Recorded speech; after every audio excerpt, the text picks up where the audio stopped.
মহাস্থানগড় বাংলাদেশের অন্যতম প্রাচীন ও ঐতিহাসিক স্থান, যা পূর্বে পুন্ড্রবর্ধন বা পুন্ড্রনগর নামে পরিচিত ছিল বলে মনে করা হয়। বগুড়া জেলার শিবগঞ্জ উপজেলার করতোয়া নদীর পশ্চিম তীরে অবস্থিত এই পুরাকীর্তি, যা মৌর্য, গুপ্ত, পাল, সেন আমলের বহু নিদর্শন বহন করে এবং বাংলাদেশের ইতিহাস ও সংস্কৃতির এক অমূল্য সাক্ষী।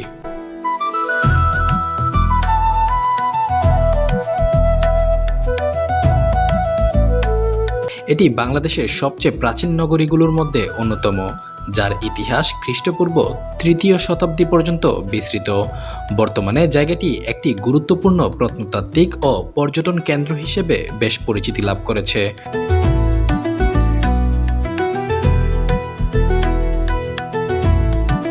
দূর দূরান্ত থেকে বহু দর্শনার্থী প্রাচীন এই নগরীর ঐতিহাসিক নিদর্শন দেখতে এখানে ভিড় জমায়।